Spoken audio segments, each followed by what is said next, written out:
WWE and ESPN early Wednesday announced a massive 5-year deal worth between $1.625 billion and $1.75 billion for WWE's domestic premium live events to air exclusively on ESPN's brand new direct-to-consumer streaming service in the United States. While that service, simply called ESPN, launches on August 21st, the WWE deal will not begin until 2026 when the premium live event contract with Peacock concludes. We will dive into every point of the WWE ESPN deal, share some exclusive details we have uncovered via sources extremely close to the situation from both sides of the agreement, and answer as many of your questions as possible, all on the other side of this special instant reaction episode of the Getting Over Wrestling podcast.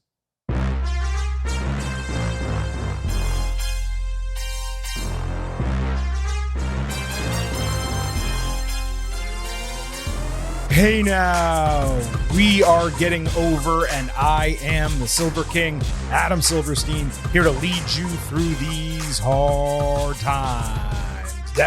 With a special instant reaction edition of your favorite professional wrestling podcast. That's right, Getting Over is back once again. It is Wednesday, an unplanned show coming into your ear holes as we break down the entirety of the brand new WWE deal with ESPN to air all of its premium live events, at least domestically, on ESPN's brand new streaming service. We have plenty to talk about on this show, so we're not going to waste any time. Quickly, allow the Silver King to remind you that the Getting Over Wrestling podcast is all about Defy. So head over to Apple Podcasts and Spotify, leave a 5-star rating on Apple, take a little extra time, leave a 5-star written review. If you do, we will read it live right here on the show. You can subscribe to us on YouTube at Getting Overcast. Follow us on social media at Getting Overcast on Twitter, at Getting Over on Blue Sky. And we would greatly appreciate your support in keeping this show going. Please remember, I happen to love the number 5. I hope you do as well. For $5 a month or $50 for the entire year, you can become an official Getting Overhead. Just visit buymeacoffee.com/gettingover. Sign up. You'll get bonus audio, the fastest 5 minutes in professional wrestling, instant reactions to every major show, and exclusive news analysis posts every week. That is where information like this would normally live. You can get all of that at buymeacoffee.com/gettingover. Let's get into it. As we said at the top, WWE's premium live events will begin airing domestically in the United States on ESPN's streaming service starting in 2026. This is going to include 10 events and 12 total dates, taking into account 2 nights each for WrestleMania and SummerSlam. The Royal Rumble, Elimination Chamber, Money in the Bank, Survivor Series, they have specifically been listed as the other 4 events. That means 6 of the 10 events and 8 of the 12 dates are already set annually. That leaves 4 PLEs where WWE can theoretically rotate names and dates, and there were conversations certainly about expanding the Royal Rumble to 2 nights, possibly doing the same with Money in the Bank. For now, it seems as if those talks have calmed down because this deal is so specific in the 10 events and 12 dates. While these PLEs will air on the ESPN streaming service, there's a provision that will allow some of them, presumably the B-level ones that occur perhaps when ESPN has programming gaps, to air live on cable television without needing access to the streaming product at all. Something extremely important to understand for many of you, and we will explain this more in a bit, is that many current TV subscribers will have access to all WWE PLEs with no additional cost. WWE will be producing all of its content, which is a positive given the production values are, I would say, far higher than what you see from ESPN outside of its tentpole events like the College Football Playoff, Monday Night Football. WWE and the team it has in place, led by Lee Fitting, they will be in charge. I should also note that this comes on the back of ESPN announcing a huge deal to purchase the majority of NFL media, including NFL Network, the NFL Red Zone channel, both of which will be part of this streaming service, along with access to, of course, every sporting event that airs on ESPN. WWE aligning with ESPN, it should also mean fewer head-to-head conflicts between PLEs and major sporting events. ESPN does not air afternoon and evening coverage of the Masters over the weekend in April, nor does it air March Madness. So I'm not sure if WrestleMania specifically will change in terms of its date. It could permanently slot between the Masters and NFL Draft like it should. It's possible it could occasionally air in conflict with those events. It was supposed to be the same weekend as the Masters in 2026 when WrestleMania 42 was set for New Orleans. It got moved back a week between the Masters and NFL Draft when it was decided that it was going to return to Las Vegas. By the way, a side note, there's some murmurs going around that WrestleMania 43 in 2027 may emanate from Saudi Arabia. Don't shoot the messenger on that one. I'm just saying it's in the ether right now around this entire deal. And we know what happened last time there were major rumors about Saudi and WWE. It didn't happen at all. So again, take that with a grain of salt for now. But those are the basics to the WWE and ESPN deal. WWE is moving its domestic PLE business from Peacock to ESPN's new streaming service. The Netflix deal remains in place, as does the deal with NBC Universal for SmackDown and Saturday Night's Main Event, and of course the deal with the CW for NXT television. Let's get into some specifics. In terms of user access, the ESPN streaming service is going to be $30 per month, $300 for the year. That's the equivalent of $25 per month. However, you may not need to pay for it at all. If you currently subscribe to DirecTV, Charter, Hulu plus Live TV, Fubo TV, or Verizon Fios, you will be able to authenticate the ESPN streaming service as part of your subscription at no additional charge. That covers a large portion of the United States, but it does not cover everyone. Notably, those of you who subscribe to YouTube TV, Xfinity Comcast, Spectrum, Cox, and I know there's others that I'm not mentioning. And that's a significant portion of you. And to be clear, at the request of multiple listeners, I triple-checked this information because I have basically seen everyone make the same assumptions and incorrectly report on this subject. They are reading lines from press releases and conflating them to old press releases and assuming it's the same for this agreement as well. Users of platforms other than those I outlined, DirecTV, Charter, Hulu plus Live TV, Fubo TV, and Verizon Fios, will not get WWE PLEs for free at this time, despite what others are reporting. Yes, even if you get ESPN and even if YouTube TV or Xfinity allows you to authenticate your ESPN with this new streaming service, you will get additional features, no question. You will not get WWE PLEs at this time. The reason YouTube TV, Xfinity, and others will not have such access is their carriage agreements with ESPN are not the same as those signed by DirecTV, Fubo, Hulu, and others. They are probably older and less expensive comparatively. What usually happens in these situations is that, let's say YouTube TV, it's time for it to renegotiate its deal with ESPN. It will realize that its competitors have a stronger selling proposition because they have WWE included, so they will likely opt for the more expensive agreement with ESPN. Something similar happened when ESPN launched SEC Network and SEC Network Plus, however many years ago. I'm going to go ahead and say 10. To clarify, the new ESPN streaming service, which launches on August 21st, is not ESPN Plus. That is a smaller, cheaper package that is currently available on its own or bundled with a bunch of other Disney services, like Disney Plus and Hulu. Disney will be offering a new bundle that includes Disney Plus, Hulu, and the ESPN streaming service. Obviously, that's going to be more expensive than whatever deal you currently have with Disney Plus and ESPN Plus included. Again, if you already have Hulu plus Live TV, you don't need to pay extra for ESPN at all. And again, this is a new streaming service, a new app, a new platform. ESPN Plus, I think we'll all agree it's frankly terrible. This should be better, one would think, especially given the investment Disney is putting into this. The WWE PLEs that air on ESPN will be available on the streaming service for replay over the duration of the 5-year deal.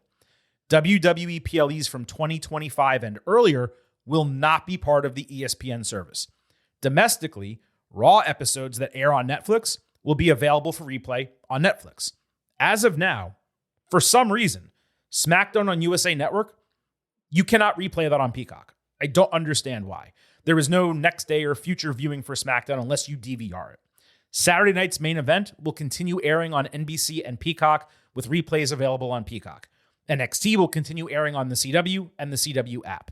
Obviously, everything international airs on Netflix. I was thinking about doing one of those cost breakdowns for you, how much Americans will need to spend to watch WWE in 2026 and beyond. But frankly, with so many different packages and individual situations, the people who do that are largely trying to elicit rage from you, especially when you consider that your cable TV subscription, your Netflix subscription, and or your ESPN subscription, if necessary, will include a lot of content beyond just WWE, movies, TV shows, sports. For some of you, this will cost more annually in 2026 than it does in 2025. For many of you, this will cost significantly less. This is not a pay-per-view structure. It's possible you end up paying more. It's also possible that in a month like August, you could get 3 days of PLEs for $30 instead of 1 or even 0 in a month like September. So really, you would just have to manage your subscription a little bit more closely if you pay for an ESPN subscription. And there's always, let's say, alternative ways to go as well. We're not going to discuss those at this time. Let's also answer some of the one-off questions I have seen at the onset of this announcement. There will be ads on these broadcasts. Despite it being a $30 ESPN streaming package, limited ads will be shown during PLEs. Along with subscriptions, this is how ESPN is going to recoup some of its money. It's anyone's guess how the advertising will compare with, what is presently happening on the lower tier of Peacock, but there will be some, confirmed. WWE is not necessarily locked into only airing 10 PLEs per year. The 10 events and 12 dates, that's what ESPN is purchasing. That's it, nothing more, nothing less at this juncture. If WWE wants to run an 11th event, let's say Evolution, that would not be covered automatically under the terms of this deal. It could negotiate a bonus payment for it from ESPN. It could air it on another partner, be it Netflix, Peacock, YouTube, wherever. ESPN will likely help create shoulder content with WWE. Stephanie's Places, which is currently an ESPN Plus show, that's an example of the type of stuff that they could do. This would be separate from the PLE deal, and it's similar to what Netflix is doing with WWE. We have not received much clarity about the pre- and post-shows for the PLEs. The press release states ESPN platforms, including the streaming service, will have the, quote, opportunity to air those. That makes it sound as if such a deal has not been reached to that end, and it makes me believe those could be headed to YouTube. If WWE was to air the pre-shows on TV, I could see ESPN requesting the return of pre-show matches to generate streaming subscriptions. It's possible that ESPN simply has this as an option in its deal, and they'll exercise it around major events or when they have programming gaps, and maybe every pre- and post-show also airs live on YouTube. These are just hunches and speculations, but I'm just giving you the most information that I can conjure at this time. Similarly, the ESPN deal does not include rights to NXT PLEs. Those are presently out for bid, as is a package of AAA PLEs and the entire WWE archive. Internationally, the archive exists but remains incomplete 8 months later, by the way, on Netflix. Domestically, it is still on Peacock for PLEs, but a lot of the other content has been moved and transitioned to YouTube and other spots. Over the last year, WWE has basically withdrawn the ability to, let's say, easily watch all of its archived content, especially in one place. There's plenty of stuff no longer available and without a home. This has been incredibly frustrating, and there's a lot of people worried that access to some quality content will eventually be lost forever. Now, it's entirely possible WWE comes to another overarching content agreement that bundles, let's say, NXT PLEs with AAA PLEs and the WWE archive. Netflix could make some sense there because they have more of an on-demand service, and they also have a really big Spanish-speaking subscription base. Plus, it already has international rights for a lot of WWE content. However, Peacock owns Telemundo, and it's going to need a content replacement for WWE PLEs. Given NBC Universal still has SmackDown and Saturday Night's Main Event until 2029 at a minimum, it could be beneficial for them to keep the archive, get the live content from NXT and AAA. I would be surprised if a package like this wound up somewhere other than one of those two services, Netflix or Peacock, and it may actually be a dogfight between them to grab it. There's also TNA to consider. We spoke with TNA President Carlos Silva a couple weeks ago. He said the company is not for sale right now and no conversations have been broached between them and WWE. Of course, they could start at any time. Whether WWE buys TNA or not, it could play a role in distribution. They could add them to a distribution agreement, bundling TNA special events with NXT and AAA PLEs. All of a sudden, you have a full package of premium content along with an archive that would be extremely attractive to Peacock. It would also save a bunch of money for them while keeping wrestling on its service. Something to think about there. For those of you who are feeling a level of annoyance at needing multiple platforms to watch WWE, unfortunately, this is not much different from the current situation that we're experiencing in 2025. And really, it's exactly what every major sports league is attempting to accomplish. The NFL is on ABC and ESPN, which also now owns the NFL Network and, as I said, NFL Red Zone channel. It's on CBS, Fox, NBC, Amazon, and Netflix. That's 6 places. The NBA is going to be on ESPN, NBC, and Amazon. That's 3. Just the Big Ten Conference alone in football, one conference, has 3 broadcast partners plus digital distribution. Bring in other conferences, you need like 10 channels just to watch college football. Stuff like SEC football only being on ESPN and ABC, or the Olympics only being on NBC, that is extremely rare these days, especially as digital media rights move forward. So that should cover most of it from a consumer-facing standpoint. Let's talk about the business of this deal, both the financial terms and what it may mean for WWE from a reach and popularity standpoint. Financially, I've seen 2 similar but different numbers floating around, and the contract size is the one item I was not able to confirm. To split the difference, I'm just going to average this out and call it a 5-year, $1.7 billion deal, which is $340 million per year.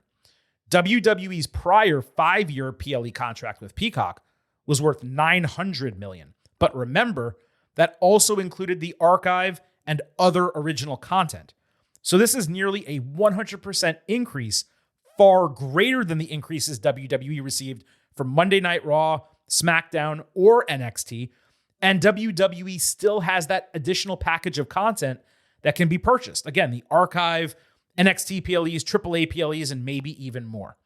WWE in 2026, they're going to make approximately $340 million from ESPN, $500 million from Netflix for Raw and all the international content, $280 million from NBC Universal for SmackDown and Saturday Night's Main Event, and about $25-ish million from the CW, which again is an insane deal for NXT.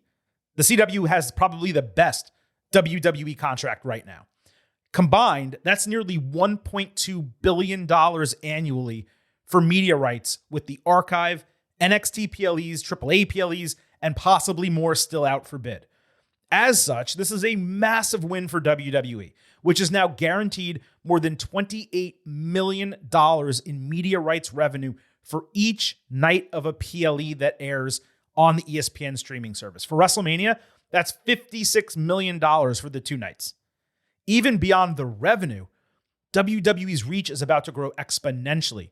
ESPN is going to be cross-promoting PLEs during Monday Night Football, the NBA Finals, major college football games, everywhere. And you can bet that ESPN itself is about to grow its coverage of WWE, at least from a digital standpoint, if not going so far as to do more digital shows, maybe even a linear show. They do stuff on sports betting and fantasy football.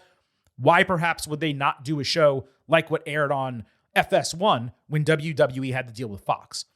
This is also a huge win for ESPN, which is asking for a significant amount of money for its streaming service at launch and needs to have major content available to entice subscribers.